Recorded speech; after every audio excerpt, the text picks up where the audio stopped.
وإذا سمعوا ما أنزل إلى الرسول ترى أعينهم تفيض من الدمع مما عرفوا من الحق يقولون ربنا آمنا فاكتبنا مع الشاهدين وما لنا لا نؤمن بالله وما جاءنا من الحق ونطمع أن يدخلنا ربنا مع القوم الصالحين فأثابهم الله بما قالوا جنات تجري من تحتها الأنهار خالدين فيها وذلك جزاء المحسنين والذين كفروا وكذبوا بآياتنا أولئك أصحاب الجحيم يا أيها الذين آمنوا لا تحرموا طيبات ما أحل الله لكم ولا تعتدوا إن الله لا يحب المعتدين وكلوا مما رزقكم الله حلالا طيبا واتقوا الله الذي أنتم به مؤمنون لا يؤاخذكم الله باللغو في أيمانكم ولكن يؤاخذكم بما عقدتم الأيمان فكفارته إطعام 10 مساكين من أوسط ما تطعمون أهليكم أو كسوتهم أو تحرير رقبة فمن لم يجد فصيام 3 أيام ذلك كفارة أيمانكم إذا حلفتم واحفظوا أيمانكم كذلك يبين الله لكم آياته لعلكم تشكرون يا أيها الذين آمنوا إنما الخمر والميسر والأنصاب والأزلام رجس من عمل الشيطان فاجتنبوه لعلكم تفلحون إنما يريد الشيطان أن يوقع بينكم العداوة والبغضاء في الخمر والميسر ويصدكم عن ذكر الله وعن الصلاة فهل أنتم منتهون وأطيعوا الله وأطيعوا الرسول واحذروا فإن توليتم فاعلموا أنما على رسولنا البلاغ المبين ليس على الذين آمنوا وعملوا الصالحات جناح فيما طعموا إذا ما اتقوا وآمنوا وعملوا الصالحات ثم اتقوا وآمنوا ثم اتقوا وأحسنوا والله يحب المحسنين يا أيها الذين آمنوا لا يبلونكم الله بشيء من الصيد تناله أيديكم ورماحكم ليعلم الله من يخافه بالغيب فمن اعتدى بعد ذلك فله عذاب أليم يا أيها الذين آمنوا لا تقتلوا الصيد وأنتم حرم ومن قتله منكم متعمدا فجزاء مثل ما قتل من النعم يحكم به ذوى عدل منكم هديا بالغ الكعبة وكفارة طعام مساكين أو عدل ذلك صياما ليذوق وبال أمره عفى الله عما سلف ومن عاد فينتقم الله منه والله عزيز ذو انتقام أحل لكم صيد البحر وطعامه متاعا لكم وللسيارة وحرم عليكم صيد البر ما دمتم حرما واتقوا الله الذي إليه تحشرون جعل الله الكعبة البيت الحرام قياما للناس والشهر الحرام والهدي والقلائد ذلك لتعلموا أن الله يعلم ما في السماوات وما في الأرض وأن الله بكل شيء عليم اعلموا أن الله شديد العقاب وأن الله غفور رحيم ما على الرسول إلا البلاغ والله يعلم ما تبدون وما تكتمون قل لا يستوي الخبيث والطيب لو أعجبك كثرة الخبيث فاتقوا الله يا أولي الألباب لعلكم تفلحون يا أيها الذين آمنوا لا تسألوا عن أشياء إن تبد لكم تسؤكم وإن تسألوا عنها حين ينزل القرآن تبد لكم عفى الله عنها والله غفور حليم قد سألها قوم من قبلكم ثم أصبحوا بها كافرين ما جعل الله من بحيرة ولا سائبة ولا وصيلة ولا حام ولكن الذين كفروا يفترون على الله الكذب وأكثرهم لا يعقلون وإذا قيل لهم تعالوا إلى ما أنزل الله إلى الرسول قالوا حسبنا ما وجدنا عليه آباءنا أولو كان آباؤهم لا لا يعلمون شيئا ولا يهتدون. يا أيها الذين آمنوا عليكم أنفسكم لا يضركم من ضل إذا هتديتم إلى الله مرجعكم جميعا فينبئكم بما كنتم تعملون. يا أيها الذين آمنوا شهادة بينكم إذا حضر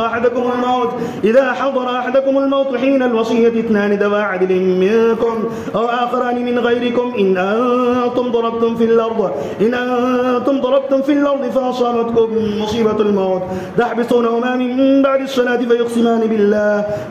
بالله إن ارتبتم لا نشتري به ثمنا ولو كان ذا قربى ولا نكتم شهادة الله إنا إذا لمن الآثمين. فإن عثر على أنهما استحقا إثما فآخران يقومان مقامهما من الذين استحق عليهم الأوليان فيقسمان بالله لشهادتنا حق من شهادتهما وما اعتدينا إنا إذا لمن الظالمين. ذلك أدنى أن يأتوا بالشهادة على وجهها أو يخافوا أن ترد أيمان بعد أيمانهم واتقوا الله واسمعوا والله لا يهدي القوم الفاسقين. يجمع الله الرسل فيقول ماذا أجبتم قالوا لا علم لنا إنك أنت علام الغيوب. إذ قال الله يا عيسى ابن مريم اذكر نعمتي عليك وعلى والدتك إذ أيدتك بروح القدس تكلم الناس في المهد وكهلا وإذ علمتك الكتاب والحكمة والتوراة والإنجيل وإذ تخلق من الطين كهيئة الطير بإذني فتنفخ فيها فتكون طيرا بإذني وتبرئ الأكمه والأبرص بإذني وإذ تخرج الموتى بإذني وإذ كففت بني إسرائيل عنك إذ جئتهم بالبينات فقال الذين كفروا منهم إن هذا إلا سحر مبين. وإذ أوحيت إلى الحواريين أن آمنوا بي وبرسولي قالوا آمنا واشهد بأننا مسلمون. إذ قال الحواريون يا عيسى ابن مريم هل يستطيع ربك أن ينزل علينا مائدة من السماء قال اتقوا الله إن كنتم مؤمنين. قالوا نريد أن نأكل منها وتطمئن قلوبنا ونعلم أن قد صدقتنا ونكون عليها من الشاهدين. قال عيسى ابن مريم اللهم ربنا أنزل علينا مائدة من السماء تكون لنا عيدا لأولنا وآخرنا وآية منك وارزقنا وأنت خير الرازقين. قال الله إني منزلها عليكم فمن يكفر بعد منكم فإني أعذبه عذابا لا أعذبه أحدا من العالمين. وإذ قال الله يا عيسى ابن مريم أنت قلت للناس اتخذوني وأمي إلهين من دون الله قال سبحانك ما يكون لي أن أقول ما ليس لي بحق إن كنت قلته فقد علمته تعلم ما في نفسي ولا أعلم ما في نفسك إنك أنت علام الغيوب. ما قلت لهم إلا ما أمرتني به أن اعبدوا الله ربي وربكم وكنت عليهم شهيدا ما دمت فيهم فلما توفيتني كنت أنت الرقيب عليهم وأنت على كل شيء شهيد. إن تعذبهم فإنهم عبادك وإن تغفر لهم فإنك أنت العزيز الحكيم. قال الله هذا يوم ينفع الصادقين صدقهم لهم جنات تجري من تحتها الأنهار خالدين فيها أبدا رضي الله عنهم ورضوا عنه ذلك الفوز العظيم. لله ملك السماوات والأرض وما فيهن وهو على كل شيء قدير. الحمد لله الذي خلق السماوات والأرض وجعل الظلمات والنور ثم الذين كفروا بربهم يعدلون. هو الذي خلقكم من طين ثم قضى أجلا وأجل مسمى عنده ثم أنتم تمترون. وهو الله في السماوات وفي الأرض يعلم سركم وجهركم ويعلم ما تكسبون وما تأتيهم من آية من آيات ربهم إلا كانوا عنها معرضين. فقد كذبوا بالحق لما جاءهم فسوف يأتيهم أنباء ما كانوا به يستهزئون. ألم يروا كما أهلكنا من قبلهم من قرن مكناهم في الأرض ما لم نمكن لكم وأرسلنا السماء عليهم مدرارا وجعلنا الأنهار تجري من تحتهم فأهلكناهم بذنوبهم وأنشأنا من بعدهم قرنا آخرين ولو نزلنا عليك كتابا في قرطاس فلمسوه بأيديهم لقال الذين كفروا إن هذا إلا سحر مبين وقالوا لولا أنزل عليه ملك ولو أنزلنا ملكا لقضي الأمر ثم لا ينظرون لو جعلناه ملكا لجعلناه رجلا وللبسنا عليهم ما يلبسون ولقد استهزئ برسل من قبلك فحاق بالذين سخروا منهم ما كانوا به يستهزئون قل سيروا في الأرض ثم انظروا كيف كان عاقبة المكذبين قل لمن ما في السماوات والأرض قل لله كتب على نفسه الرحمة لا يجمعنكم إلى يوم القيامة لا ريب فيه الذين خسروا أنفسهم فهم لا يؤمنون وله ما سكن في الليل والنهار وهو السميع العليم وله ما سكن في الليل والنهار وهو السميع العليم قل غير الله يبغي ربا وهو رب كل شيء ولا تكسب قل غير الله أتخذ وليا فاطر السماوات والأرض وهو يطعم ولا يطعم قل غير الله أتخذ وليا فاطر السماوات والأرض وهو يطعم ولا يطعم ولا تكونن من المشركين قل سيروا في الأرض ثم انظروا كيف كان عاقبة المكذبين قل لمن ما في السماوات والأرض قل لله كتب على نفسه الرحمة لا يجمعنكم إلى يوم القيامة لا ريب فيه الذين خسروا أنفسهم فهم لا يؤمنون وله ما سكن في الليل والنهار وهو السميع العليم قل غير الله أتخذ وليا فاطر السماوات والأرض وهو يطعم ولا يطعم قل إني أمرت أن أكون أول من أسلم ولا تكونن من المشركين قل إني أخاف إن عصيت ربي عذاب يوم عظيم من يصرف عنه يومئذ فقد رحمه وذلك الفوز المبين وإن يمسسك الله بضر فلا كاشف له إلا هو وإن يمسسك بخير فهو على كل شيء قدير وهو القاهر فوق عباده وهو الحكيم الخبير قل أي شيء أكبر شهادة قل الله شهيد بيني وبينكم وأوحي إلي هذا القرآن لأنذركم به ومن بلغ أئنكم لتشهدون أن مع الله آلهة أخرى قل لا أشهد قل إنما هو إله واحد وإنني بريء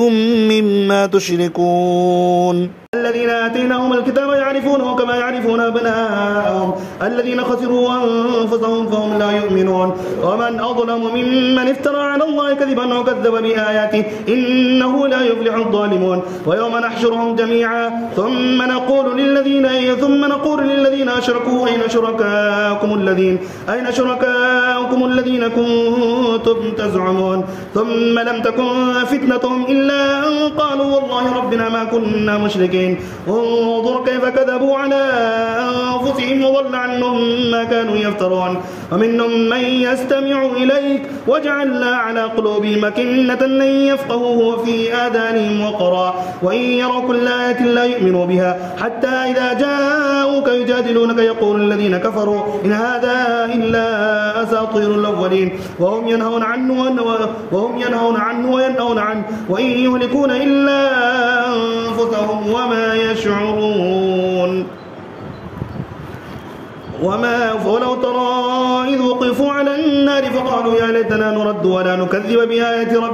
ولا نكذب بآيات ربنا ونكون من المؤمنين بل بدا لهم ما كانوا يخفون من قبل ولو ردوا لعادوا لما نهوا عنه وإنهم لكاذبون وقالوا إن هي إلا حياتنا الدنيا وما نحن بمبعوثين ولو ترى إذ وقفوا على ربهم قال أليس هذا بالحق قالوا بلى وربنا قال فذوقوا العذاب بما كنتم تكفرون قد خسر الذين كذبوا بلقاء الله حتى إذا جاءتهم الساعة بغتة قالوا يا حسرتنا على ما فرطنا فيها وهم يحملون أوزارهم على ظهورهم ألا ساء ما يزرون وما الحياة الدنيا إلا لعب وله وللدار الآخرة خير للذين يتقون أفلا تعقلون قد نعلم إنه لا يحزنك الذي يقولون فإنهم لا يكذبونك ولكن الظالمين بآيات الله يجحدون ولقد كذبت رسل من قبلك فصبروا على ما كذبوا وأوذوا حتى أتاهم نصرنا ولا مبدل لكلمات الله ولقد جاءك من نبأ المرسلين وإن كان كبر عليك إعراضهم فإن استطعت أن تبتغي نفقا في الأرض أو سلما في السماء فتأتيهم بآية ولو شاء الله لجمعهم على الهدى فلا تكونن من الجاهلين إنما يستجيب الذين يسمعون والموتى يبعثهم الله ثم إليه يرجعون وقالوا لولا نزل عليه آية من ربه قل إن الله قادر على أن ينزل آية ولكن أكثرهم لا يعلمون وما من دابة في الأرض ولا طائر يطير بجناحيه إلا أمم أمثالكم ما فرطنا في الكتاب من شيء ثم إلى ربهم يحشرون والذين كذبوا بآياتنا صم وبكم في الظلمات من يشاء الله يضلل ومن يشاء يجعله على صراط مستقيم قل أرأيتكم إن أتاكم عذاب الله أو أتتكم الساعة وغير الله تدعون إن كنتم صادقين بل إياه تدعون فيكشف ما تدعون إليه إن شاء وتنسون ما تشركون ولقد أرسلنا إلى أمم من قبلك فأخذناهم بالبأساء والضراء لعلهم يتضرعون فلولا إذ جاءهم بأسنا تضرعوا ولكن قست قلوبهم وزين لهم الشيطان ما كانوا يعملون فلما نسوا ما ذكروا به فتحنا عليهم أبواب كل شيء حتى إذا فرحوا بما أوتوا أخذناهم بغتة فإذا هم مبلسون فقطع دابر القوم الذين ظلموا والحمد لله رب العالمين قل أرأيتم إن أخذ الله سمعكم وأبصاركم وختم على قلوبكم من إله غير الله يأتيكم به انظر كيف نصرف الآيات ثم هم يصدفون قل أرأيتكم إن أتاكم عذاب الله بغتة أو جهرة هل يهلك إلا القوم الظالمون وما نرسل المرسلين إلا مبشرين ومنذرين فمن آمن وأصلح فلا خوف عليهم ولا هم يحزنون والذين كذبوا بآياتنا يمسهم العذاب بما كانوا يفسقون قل لا أقول لكم عندي خزائن الله ولا أعلم الغيب ولا أقول لكم إني ملك إن أتبع إلا ما يوحى إلي قل هل يستوي الأعمى والبصير أفلا تتفكرون وأنذر به الذين يخافون أن يحشروا إلى ربهم ليس لهم من دونه ولي ولا شفيع لعلهم يتقون ولا تطرد الذين يدعون ربهم بالغداة والعشي يريدون وجهه ما عليك من حسابهم من شيء وما من حسابك عليهم من شيء فتطردهم فتكون من الظالمين وكذلك فتنا بعضهم ببعض ليقولوا هؤلاء من الله عليهم من بيننا أليس الله بأعلم بالشاكرين وإذا جاءك الذين يؤمنون بآياتنا فقل سلام عليكم كتب ربكم على نفسه الرحمة أنه من عمل منكم سوءا بجهالة ثم تاب من بعده وأصلح فأنه غفور رحيم وكذلك نفصل الآيات ولتستبين سبيل المجرمين قل إني نهيت أن أعبد الذين تدعون من دون الله قل لا أتبع أهواءكم قد ضللت إذا وما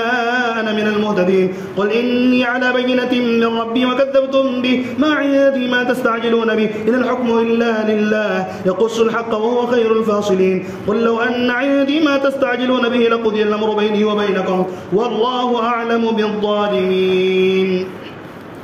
وعنده مفاتح الغيب لا يعلمها إلا هو ويعلم ما في البر والبحر وما تسقط من ورقة إلا يعلمها ولا حبة في ظلمات الأرض ولا رطب ولا يابس إلا في كتاب مبين وهو الذي يتوفاكم بالليل ويعلم ما جرحتم بالنهار ثم يبعثكم فيه ليقضى أجل مسمى ثم إليه مرجعكم ثم ينبئكم بما كنتم تعملون وهو القاهر فوق عباده ويرسل عليكم حفظة حتى إذا جاء أحدكم الموت توفته رسلنا وهم لا يفرطون ثم ردوا إلى الله مولاهم الحق ولا له الحكم وهو أسرع الحاسبين قل من ينجيكم من ظلمات البر والبحر تدعونه تضرعا وخفيا لئن أنجانا من هذه لنكونن من الشاكرين قل الله ينجيكم منها ومن كل كرب ثم أنتم تشركون قل هو القادر على أن يبعث عليكم عذابا من فوقكم أو من تحت أرجلكم ويلبسكم شيعا ويذيق بعضكم بأس بعض انظر كيف نصرف الآيات لعلهم يفقهون وكذب به قومك وهو الحق قل لست عليكم بوكيل لكل نبأ مستقر وسوف تعلمون وإذا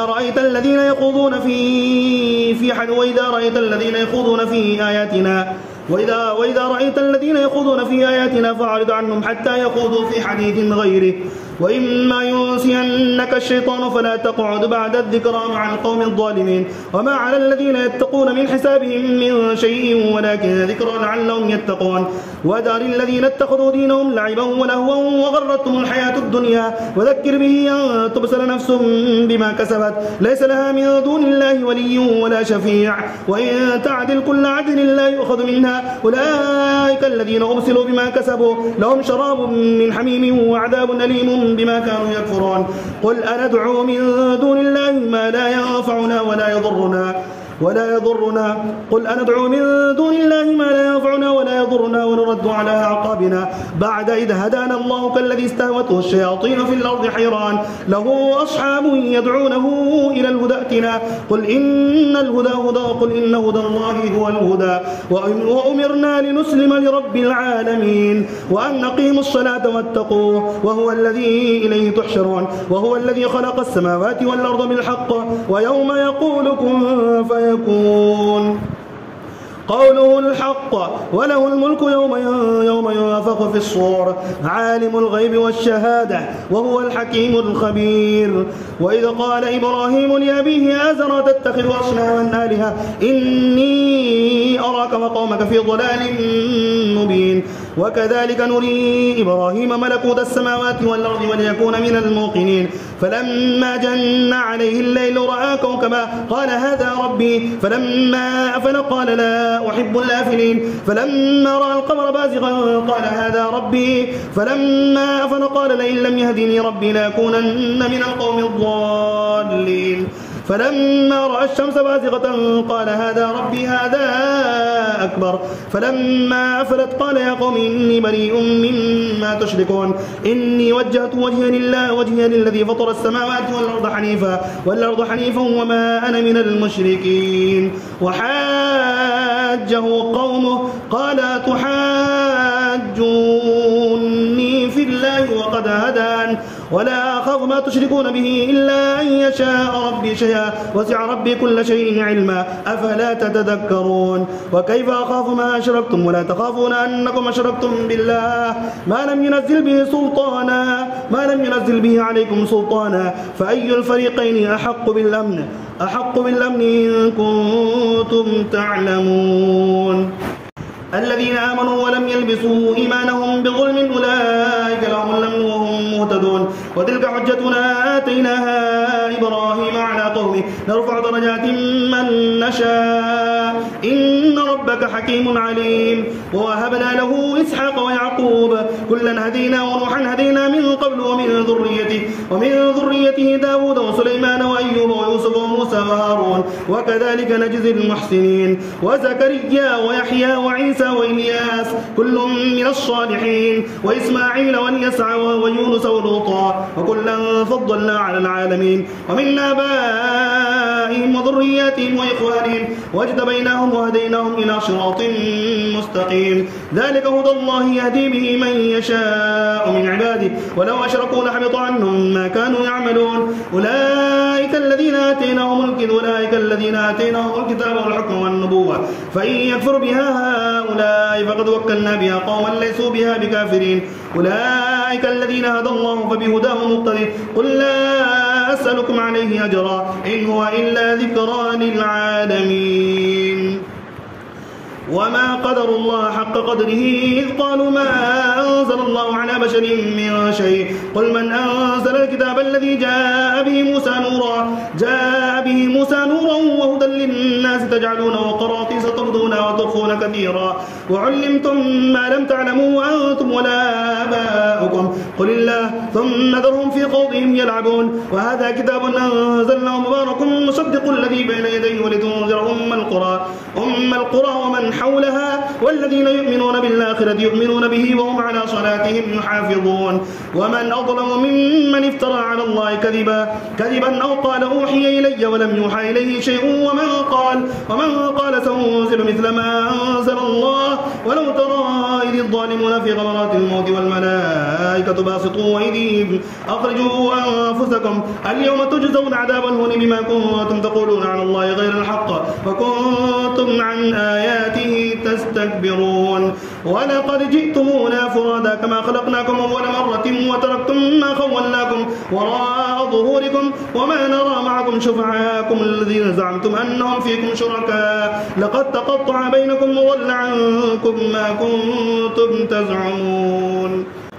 إن الله فالق الحب والنوى يخرج الحي من الميت ومخرج الميت من الحي ذلكم الله فأنا تؤفكون فالق الإصباح وجعل الليل سكنا والشمس والقمر حسبانا ذلك تقدير العزيز العليم وهو الذي جعل لكم النجوم لتهتدوا بها في ظلمات البر والبحر قد فصلنا الآيات لقوم يعلمون وهو الذي أنشأكم من نفس واحدة فمستقر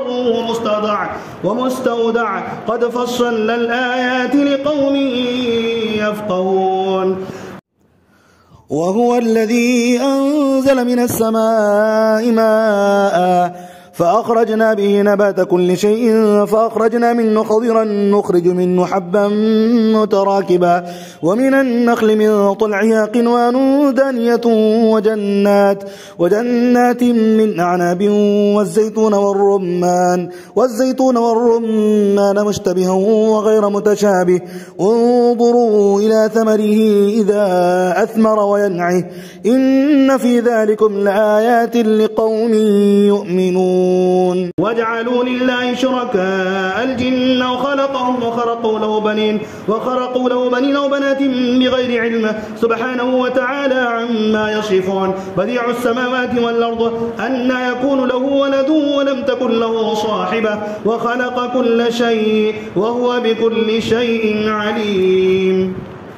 ذلكم الله ربكم لا إله إلا هو خالق كل شيء فاعبدوه وهو على كل شيء وكيل لا تدركه الأبصار وهو يدرك الأبصار وهو اللطيف الخبير قد جاءكم بصائر من ربكم فمن أبصر فلنفسه ومن عمي فعليها وما أنا عليكم بحفيظ وكذلك نصرف الآيات وليقولوا درست ولنبينه لقوم يعلمون اتبع ما أوحي إليك من ربك لا إله إلا هو أعرض عن المشركين ولو شاء الله ما أشركوا وما جعلناك عليهم حفيظا وما أنت عليهم بوكيل ولا تسبوا الذين يدعون من دون الله فيسبوا الله عدوا بغير علم كذلك زينا لكل أمة عملهم ثم إلى ربهم مرجعهم فينبئهم بما كانوا يعملون وأقسموا بالله جهد أيمانهم لئن جاءتهم آية ليؤمنن بها قل إنما الآيات عند الله وما يشعركم أنها إذا جاءت لا يؤمنون ونقلب أفئدتهم وأبصارهم كما لم يؤمنوا به أول مرة ونذرهم في طغيانهم يعمهون ولو أننا نزلنا إليهم الملائكة وكلمهم الموتى وحشرنا عليهم كل شيء قبلا ما كانوا ليؤمنوا إلا أن يشاء الله ولكن أكثرهم يجهلون وكذلك جعلنا لكل نبي عدوا شياطين الإنس والجن يوحي بعضهم إلى بعض زخرف القول غرورا ولو شاء ربك ما فعلوا فذرهم وما يفترون ولتصغى إليه أفئدة الذين لا يؤمنون بالآخرة وليرضوه وليقترفوا ما هم مقترفون أفغير الله يبتغي حكما وهو الذي أنزل إليكم الكتاب مفصلا والذين آتيناهم الكتاب يعلمون أنه منزل من ربك بالحق فلا تكونن من الممترين وتمت كلمة ربك صدقا وعدلا لا مبدل لكلماته وهو السميع العليم وإن تطيع أكثر من في الأرض يضلوك عن سبيل الله إن يتبعون إلا الظن وإن هم إلا يخرصون إن ربك هو أعلم من يضل عن سبيله وهو أعلم بالمهتدين فكلوا مما ذكر اسم الله عليه إن كنتم بآياته مؤمنين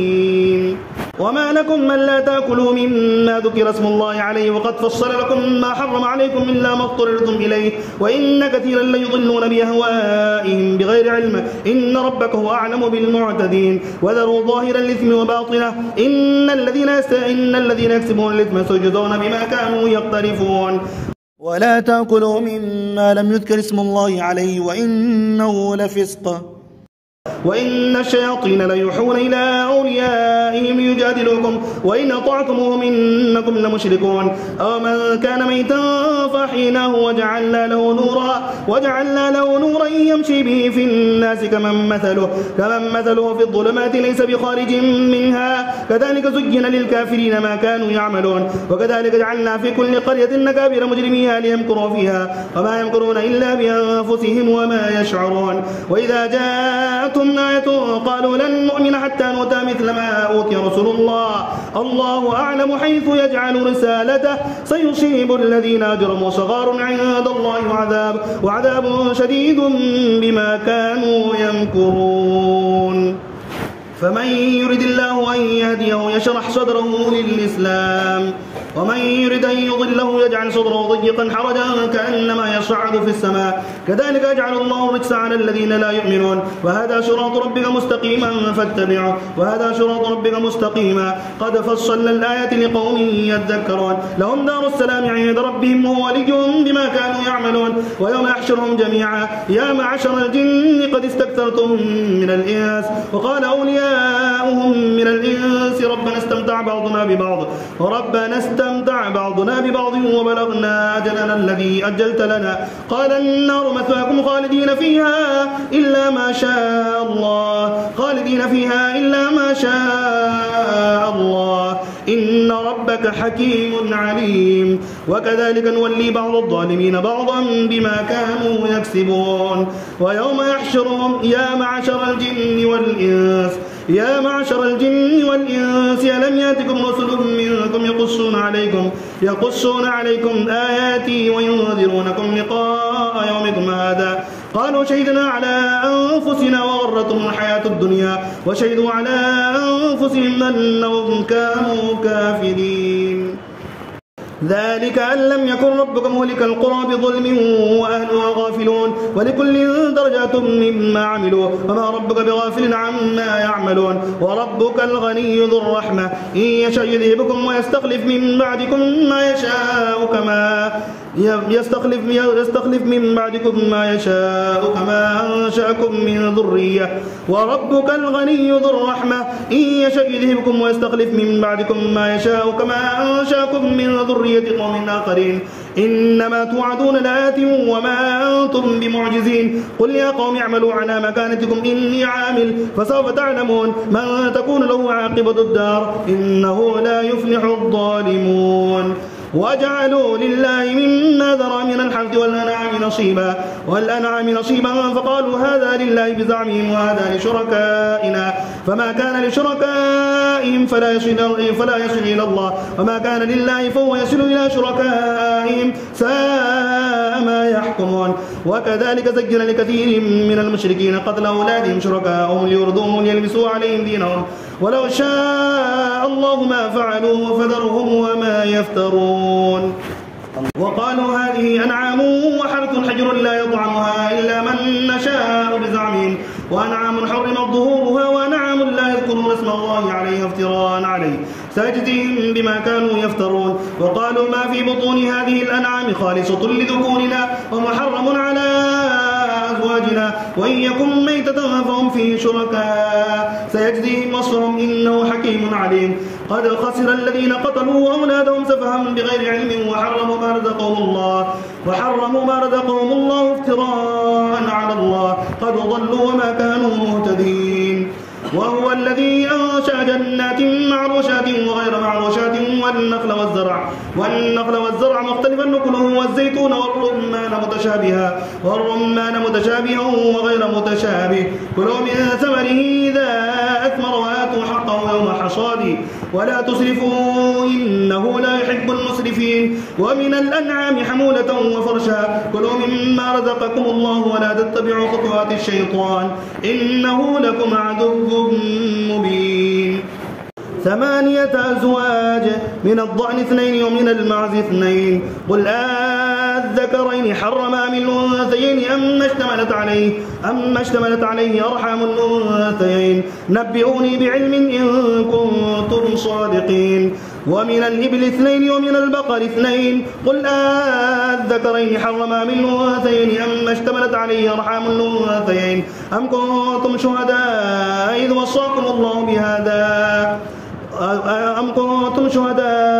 وصاكم الله بهذا فمن أظلم ممن افترى على الله كذبا ليضل الناس بغير علم إن الله لا يهدي القوم الظالمين. قل لا أجد فيما أوحي إلي محرما على طاعم يطعمه إلا أن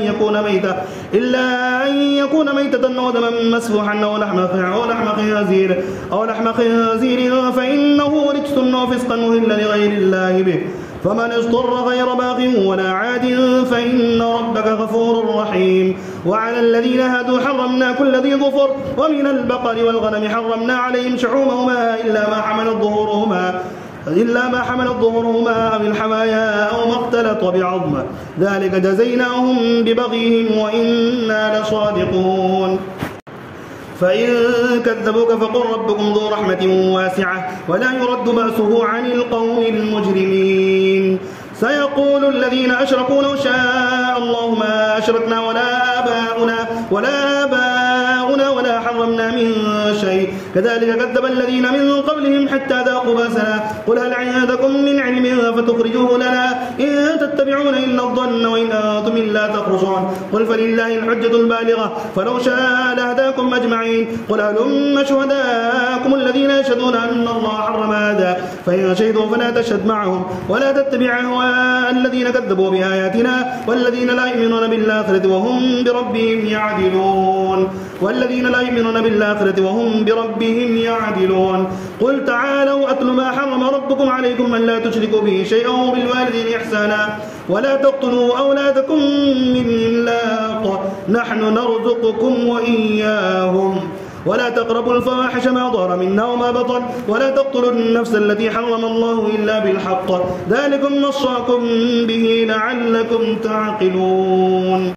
ولا تقربوا مال اليتيم إلا بالتي هي أحسن حتى يبلغ أشده وأوفوا الكيل والميزان بالقسط لا نكلف نفسا إلا وسعها وإذا قلتم فاعدلوا ولو كان ذا قربى وبعهد الله أوفوا ذلكم وصاكم به لعلكم تذكرون. وأن هذا صراطي مستقيما فاتبعوه ولا تتبعوا السبل فتفرق بكم عن سبيله ذلكم وصاكم به لعلكم تتقون. ثم آتينا موسى الكتاب تماما على الذي أحسن وتفصيلا لكل شيء وهدى ورحمة لعلهم بلقاء ربهم يؤمنون. وهذا كتاب أنزلناه مبارك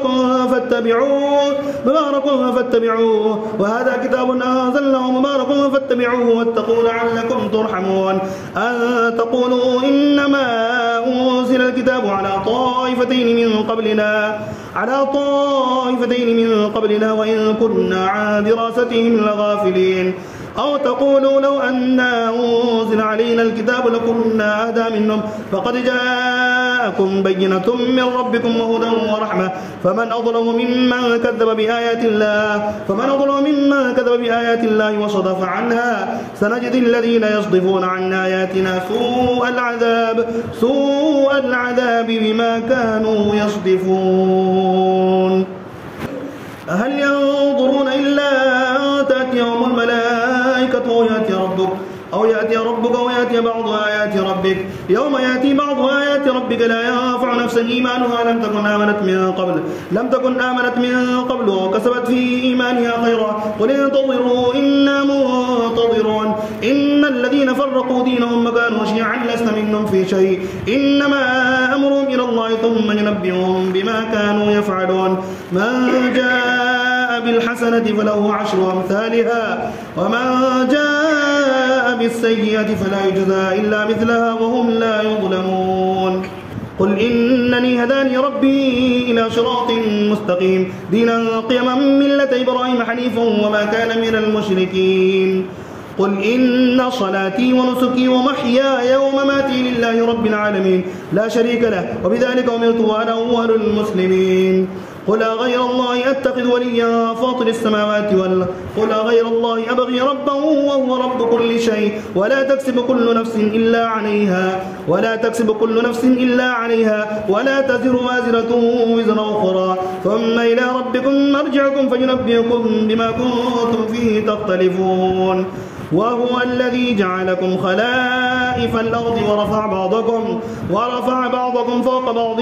درجات ليبلوكم فيما آتاكم إن ربك سريع العقاب وإنه لغفور رحيم.